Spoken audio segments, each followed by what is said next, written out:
physics creators and welcome to my YouTube channel that is Creative Physics by Mansi Bhargava। आपको इस channel पर 11th और 12th class के easy से easy notes मिलते हैं जिनको आप एग्जाम में लिख करके अच्छे मार्क्स ऑब्टेन कर सकते हैं। ठीक है, तो प्रीवियस लेक्चर में हमने क्या किया था, एसी कंटेनिंग रेजिस्टेंस ओनली। आज हम करेंगे कि एसी कंटेनिंग कैपेसिटेंस ओनली, कि हमारा जो एसी सर्किट है एसी कंटेन करे सिर्फ और सिर्फ कैपेसिटेंस को। अब देखो उसके लिए हमें क्या करेंगे, पहले हम उसमें थ्योरी लिखेंगे, बाद में उसका मैथमेटिकल पोर्शन करेंगे। ठीक है, पहले देखो थ्योरी हमारी क्या होगी, let a source of alternating EMF. पहले जब हम कैपेसिटेंस ओनली का मान लो अगर ये आता है ना हमारा टॉपिक एग्जाम में, तो हम पहले थ्योरी में लिखेंगे कि let a source of alternating EMF, कि मान लिया हमने एक अल्टरनेटिंग ईएमएफ का एक सोर्स ले लिया। ठीक है, connected to a capacitor only. पहले हमने उसको क्या किया, सिर्फ और सिर्फ कैपेसिटर के साथ कनेक्ट किया। जैसे ये हमारा कैपेसिटर है, उसको हमने और जो हमारा ये है उसके साथ हमने एक अल्टरनेटिंग ईएमएफ को कनेक्ट कर दिया। ठीक है, ये हमारी अल्टरनेटिंग ईएमएफ।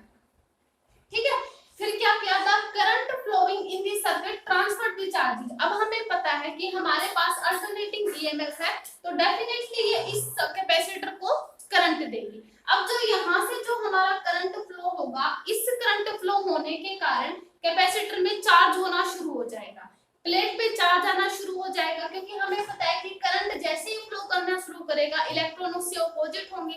जैसे ही इलेक्ट्रॉन ऑपोजिट होंगे तो क्या होगा, चार्जेस प्लेट जो है हमारी कैपेसिटर की प्लेट्स जो है वो चार्ज होना शुरू हो जाएंगी। तो यहाँ पे चार्ज होने के कारण हमारी जो ये प्लेट्स जो चार्ज हो जाएंगी ना, उसके कारण हमारे पास इसमें जो प्लेट्स के बीच में पोटेंशियल डिफरेंस क्रिएट होगा। हमें पता है जब चार्ज होना शुरू हो जाता है तो पोटेंशियल डिफरेंस क्रिएट होना शुरू हो जाता है। ठीक है, transfer charges to the plate of capacitor, this produce a potential difference between the plates, और इसके कारण क्या हो जाएगा, पोटेंशियल डिफरेंस क्रिएट होना शुरू हो जाएगा। ठीक है, अब देखो, अब ये तो हम जैसे पहले हम थ्योरी में लिखेंगे, अगर मान लो ऐसा ही टॉपिक आता है हमारे एग्जाम में, तो पहले हम थ्योरी में लिखेंगे कि let a source of alternating EMF connected to a capacitor only. हमने एक अल्टरनेटिंग सोर्स ली ईएमएफ, उसको हमने एक कैपेसिटर के साथ कनेक्ट किया। The current flowing in the circuit transfer charges in plates, और जैसे ही करंट फ्लो करेगा उनके बीच में ट्रांसफर होगा चार्जेस का। This produce the potential difference between the plates, और उनके चार्जेस के फ्लो होने के कारण उनके बीच में पोटेंशियल डिफरेंस क्रिएट हो जाएगा। ठीक है, तो ये पहले हम थ्योरी में लिखेंगे। अब हम इसका करते हैं मैथमेटिकल। ठीक है, तो पहले हम देखेंगे कि अब मैथमेटिकल कैसे लिखेंगे। तो ये हमारी थ्योरी थी, अब हम लिखेंगे मैथमेटिकल। ठीक है, देखो अब मैथमेटिकल कैसे लिखेंगे, आप देखो, जैसे मान लिया कि हमारा ये कैपेसिटर है, इसको हम एक साइड में लिख लेते हैं, उसको हमने एक अल्टरनेटिंग ईएमएफ के साथ कनेक्ट कर दिया। ठीक है, ये हमारी अल्टरनेटिंग ईएमएफ होगी। ठीक है, ये हमारा कैपेसिटर हो गया, इसके अंदर हमारा करंट जाना आई है। ठीक है, अब देखो हमें पता है कि हमारे पास यहाँ पे चार्ज फ्लो हो रहा है। अब हमें पता है कि आई हमारा क्या होता है, Q/T होता है, चार्ज पर यूनिट टाइम होता है, क्योंकि करंट फ्लो हो रहा है ना, तो करंट फ्लो होने के लिए तो हमें करंट का फॉर्मूला तो लिखना ही पड़ेगा। लेकिन हमें पता है कि यहाँ पे हमें स्मॉल चार्जेज ऑफ लेने हैं स्मॉल टाइम इंटरवल के लिए, तो यहाँ पे हम क्या लेंगे, let dq is the small charge. ठीक है, dq is small charge for small time interval, small time interval. ठीक है, तो ये हम लिखेंगे स्मॉल चार्ज इंटरवल के। अब हमें पता है कि आई हमें क्या हुआ, हमारा dq/dt हो जाएगा, क्योंकि हमारा करंट है स्मॉल चार्जेस के लिए स्मॉल टाइम इंटरवल में। ठीक है, अब देखो अब हमारा क्या हुआ, यहाँ पे हमने क्या देखा, जैसे ही ईएमएफ ने करंट देना शुरू किया चार्जेस को, यहाँ पे चार्जेस में प्लेट्स को चार्जेस देने शुरू किए, करंट आया, करंट के कारण चार्ज प्रोड्यूस हुआ, और चार्ज प्रोड्यूस होने के कारण प्लेट्स के बीच में पोटेंशियल डिफरेंस क्रिएट हो गया। तो यहाँ पे पोटेंशियल डिफरेंस क्रिएट हुआ। अब वो हमें पता है कि हमारा पोटेंशियल डिफरेंस क्या होता है, V is directly proportional to Q होता है ना। ये हमारा रिलेशन हम पढ़ चुके हैं जब हमने कैपेसिटर किया था। तो यहाँ पे हमारा जो पोटेंशियल डिफरेंस है डायरेक्टली प्रोपोर्शनल हो गया चार्ज के। अब हमें पता है कि potential difference is equal to, ये प्रोपोर्शनलिटी का साइन हटा के हम C लगाते हैं ना, that is the constant, capacitor constant, तो C into Q, where C is the capacitance. ठीक है, कैपेसिटर होता है, तो C इज इक्वल टू किसके इक्वल हो जाएगा, V इज इक्वल टू किसके इक्वल हो जाएगा, C into Q के इक्वल। ठीक है, ये हो जाएगा, क्योंकि ये हमारा फॉर्मूला होता है, ये फॉर्मूला होता है कि हमारा पोटेंशियल जो है डायरेक्टली प्रोपोर्शनल चार्ज की हो जाएगा। तो यहाँ से हमारा पोटेंशियल जो है डायरेक्टली यहाँ पे कांस्टेंट का हटा के हमने c लगाया, ठीक है। तो ये हो जाएगा v c × q हो जाएगा, ठीक है। यहाँ से देखो अब हमें पता है कि हमारा यहाँ पे पोटेंशियल ना करके हमने क्या ले रखा है, अल्टरनेटिंग ईएमएफ।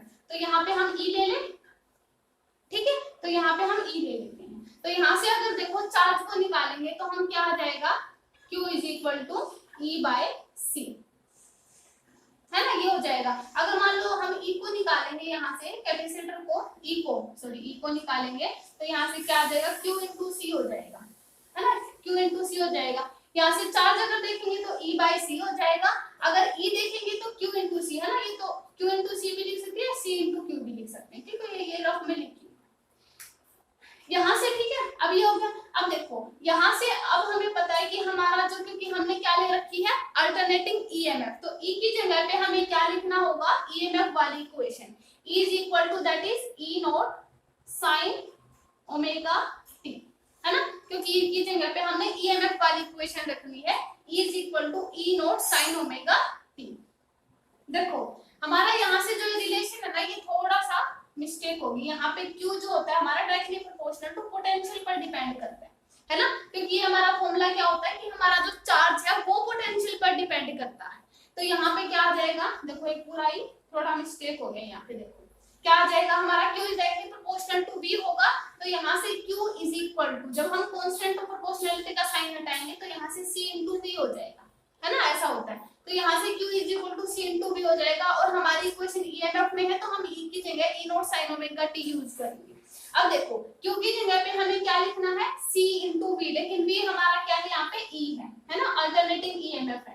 तो यहाँ पे Q की जगह V की जगह पे हम जो हमारा पोटेंशियल था उसकी जगह पे अल्टरनेटिंग ईएमएफ लेंगे। तो यहाँ पे E लेंगे, देखो क्या लिखते हैं, d/dt, और Q की जगह पे हम क्या लिख देते हैं, C × E, और E की जगह पे हमें E0 sin ωt रखना है, ठीक है, C E0 sin ωt। अब हमें क्या करना है, कांस्टेंट वाले को बाहर ले लेते हैं। तो हमारा करंट क्या आ जाएगा, दैट इज C E0 को हम बाहर ले लेते हैं, d/dt रख लेते हैं किसका, sin ωt का। अब हमें पता है कि इसका डिफरेंशिएशन जब हम करेंगे तो C E0, और यहाँ पे क्या आ जाएगा, cos ωt, और ωt का हमारे पास इनटू में हो जाएगा ओमेगा, है ना। डिफरेंशिएशन में तो हम इनटू में करते हैं, अगर हमारे पास यहाँ पे इंटीग्रेशन होता तो हम बाय करते हैं ना, नीचे ओमेगा लेके आ जाते, लेकिन हमारे पास डिफरेंशिएशन है तो यहाँ पे क्या आ जाएगा, cos ωt × ओमेगा, ठीक है। तो यहाँ से देखो C E0 × ओमेगा। अब हम इस ओमेगा को यहाँ ले आए, ओमेगा C E0, और ये आ जाएगा cos ωt। हमारे पास ये इक्वेशन आ गई। अब देखो यहाँ से आई, ये हमारे पास इक्वेशन आई कि हमारा आई जो है वो किसके इक्वल हो गया, ओमेगा C E0, और ये आ गया cos ωt। अब ये इक्वेशन आई। अब देखो ये जो ओमेगा C है ना, अब हमें पता है कि हमारा जो रेजिस्टेंस होता है I = हमें पता है E0/R होता है ना, जब हमारे पास जब क्या हो, मैक्सिमम करंट हो। लेकिन यहाँ पे देखो अब E0 तो है लेकिन रेजिस्टेंस चाहिए। अब हम अगर इस रेजिस्टेंस को करना चाहते हैं तो हम इस ओमेगा C को कुछ करें, यानी अब हमें क्या करना है, इसको हम कैसे लिख सकते हैं, दैट इज E0/1/ωc। अब देखो ये जो 1/ω, इसको हम इस तरीके से लिख सकते हैं ना, E0 × 1/ωc, क्योंकि 1 करेंगे तो हम इसको, ये वापस ही मल्टीप्लाई में चला जाएगा, तो इसको हम ऐसे कर सकते हैं ना, E0/1/ωc, है ना, इसको ऐसे लिख सकते हैं। यानी एक तरीके से ये हमारा रेजिस्टेंस का वर्क कर रहा है, क्योंकि I हमें पता है कि I = E0/R होता है। क्लियर हुआ ये। अब ये अगर E0/R होता है तो ये 1/ωc एक तरीके से रेजिस्टेंस का वर्क कर रहा है, यानी ये जो 1/ωc है इसको हम यहाँ पे लिखेंगे 1/ωc, ये हमारा क्या है, कैपेसिटिव रिएक्टेंस, ठीक है, ये हमारा क्या है, इसको हम यहाँ पे लिख देते हैं क्योंकि ये इंपॉर्टेंट है, ठीक है। तो यहाँ पे हमारा जो ये है ना 1/ωc, इसको हम लिखेंगे दैट इज कैपेसिटिव रिएक्टेंस,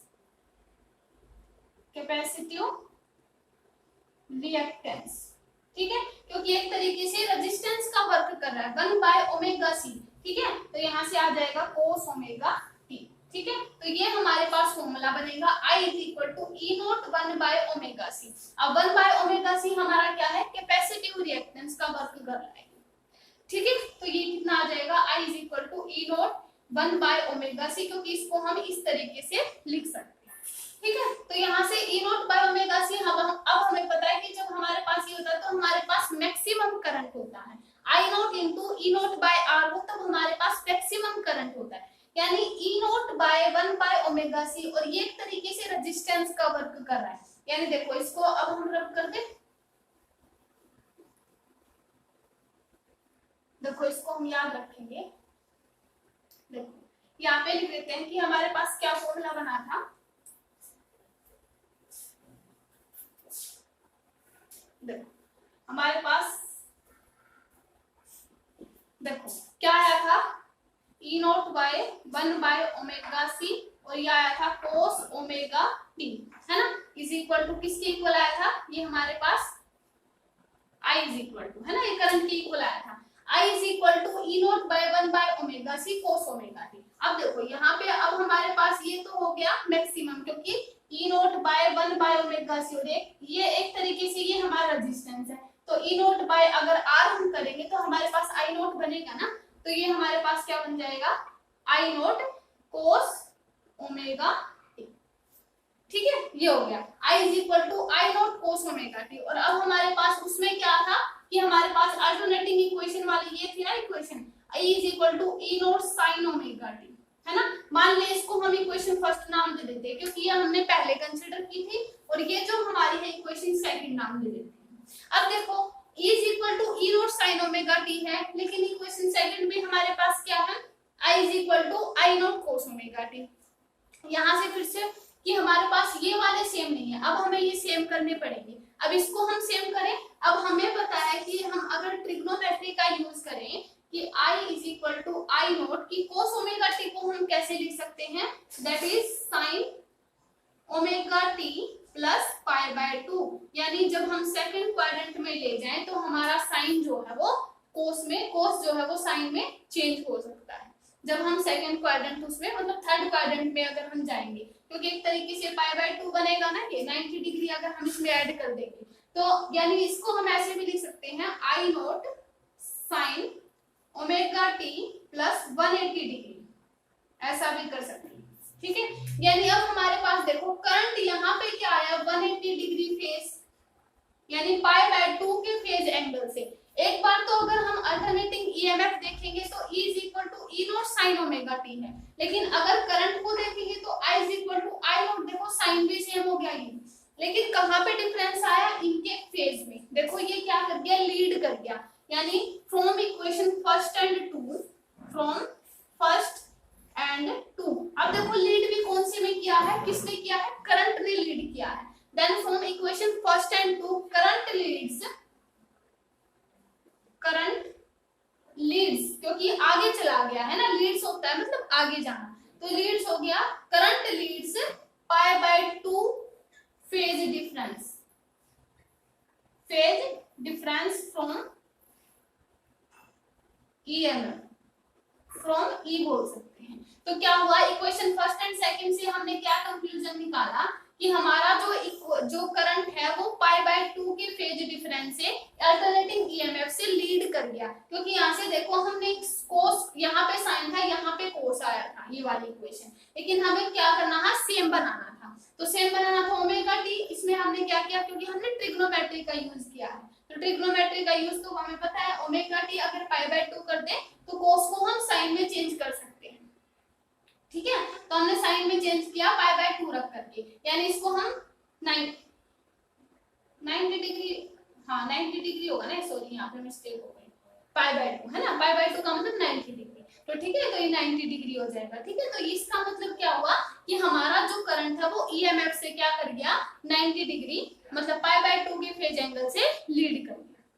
ठीक है, अगर अब हम इसका क्या देखते हैं, ग्राफ देखते हैं। अगर इसको देखा जाए ना, ये तो अब तक पहले ये सिर्फ हमारी इक्वेशन थी, अब हम इसका ग्राफ देखते हैं कि अगर मान लिया हमें ग्राफ भी आता है बनाना एग्जाम्स में, तो हम ग्राफ कैसे बनाएंगे उसका। तो देखो ग्राफ बनाते हैं अब हम इसका।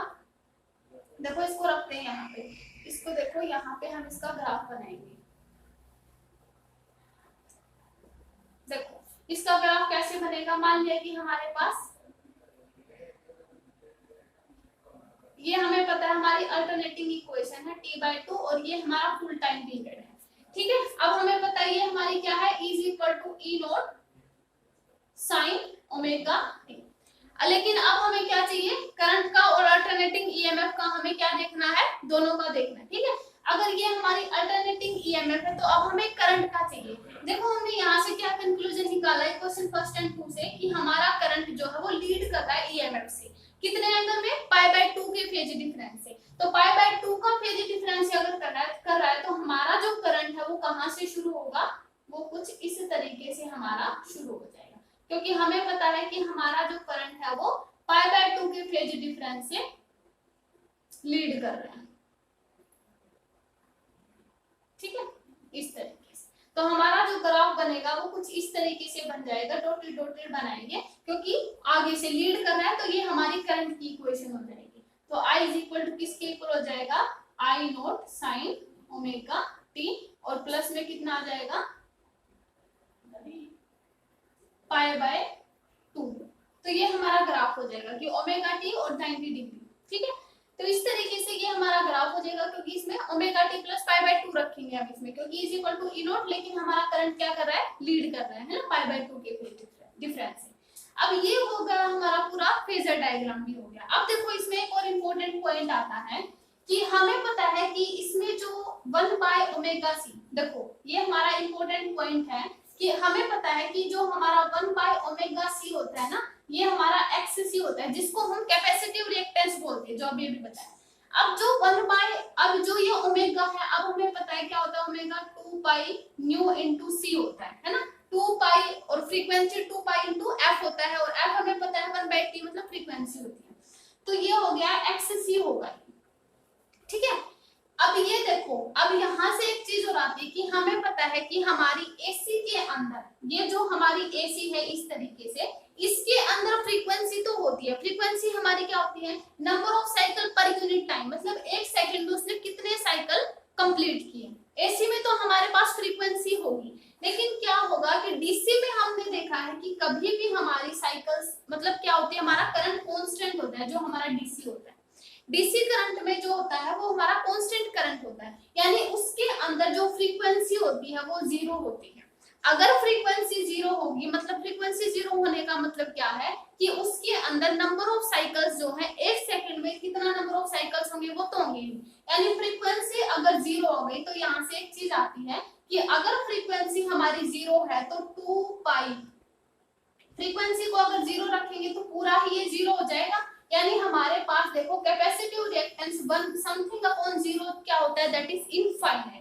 यानी हमारे से देखो यहाँ से क्या आया कि जब हमने डीसी को देखा तो यहाँ से जो हमारे पास XC आया वो क्या आया, इनफाइनाइट आया, क्योंकि हमारी फ्रीक्वेंसी क्या हुई, 0। अगर फ्रीक्वेंसी 0 हो गई तो हमारे पास जो कैपेसिटिव रिएक्टेंस है वो इनफाइनाइट वैल्यू दी उसने। अगर देखो ऐसे होता है कि बुक्स में गिवन होता है कि हमारा जो कैपेसिटर होता है वो क्या करता है, डीसी को एकदम से ब्लॉक करता है। उसका रीजन यही होता है कि जो कैपेसिटर है वो डीसी को ब्लॉक क्यों करता है, क्योंकि डीसी के अंदर नंबर ऑफ फ्रीक्वेंसी जो होती है वो 0 होती है। फ्रीक्वेंसी मतलब कितने नंबर ऑफ साइकिल्स कंप्लीट होंगे एक सेकंड के अंदर। तो डीसी में हमारा कांस्टेंट होता है, कोई साइकिल नहीं होता, मतलब फ्रीक्वेंसी 0 होगी। फ्रीक्वेंसी 0 होने के कारण हमारे पास कैपेसिटिव रिएक्टेंस यहाँ से क्या बनेगा, 0। कैपेसिटिव रिएक्टेंस इनफाइनाइट बनेगा। अगर कैपेसिटिव रिएक्टेंस इनफाइनाइट है मतलब इनफाइनाइट रेजिस्टेंस वो हमारे कंडेंसर को देगा। इनफाइनाइट रेजिस्टेंस देने के कारण एकदम से डीसी को वो कंप्लीटली ब्लॉक करता है, बिल्कुल भी अपने अंदर से पास नहीं होने देता। तो हमारे पास जो हमारा कैपेसिटर जो है अगर वो डीसी को ब्लॉक करता है तो उसका मेन रीजन यही होता है क्योंकि उसमें फ्रीक्वेंसी क्या होती है, 0 होती है। फ्रीक्वेंसी 0 होने के कारण कैपेसिटिव रिएक्टेंस इनफाइनाइट आ जाता है, मतलब उसे इनफाइनाइट रेजिस्टेंस मिलता है, उसके अंदर से 1% भी करंट फ्लो नहीं होता। तो क्या होता है कि इसी यही रीजन है कि हमारा जो कैपेसिटर है वो डीसी को ब्लॉक क्यों करता है। ठीक है, तो डीसी को जो हमारा कैपेसिटर है वो कंप्लीटली ब्लॉक करता है। तो ये हमारा रीजन, इसमें एक और ये भी इंपॉर्टेंट रीजन आया है। ठीक है, तो ये हमारा क्या था, AC circuit containing capacitance only. ठीक है, ये हमारा ग्राफ था, ये मेन रीजन था कि हमारा जो कैपेसिटर है वो डीसी को ब्लॉक क्यों करता है। ठीक है, ये हमारा इक्वेशन आई थी I is equal to I not sine omega t, क्योंकि हमारा करंट पाई बाय 2 के फेज एंगल से लीड्स करता है अल्टरनेटिंग ईएमएफ से, और ई की हमारे पास ये इक्वेशन आई थी। ठीक है, तो ये हमारा क्या था, AC circuit containing capacitance only. तो आज के लेक्चर में हम इतना ही करेंगे, नेक्स्ट लेक्चर में करेंगे एसी कंटेनिंग इंडक्टेंस ओनली। ठीक है, तो आज के वीडियो में इतना ही। ओके।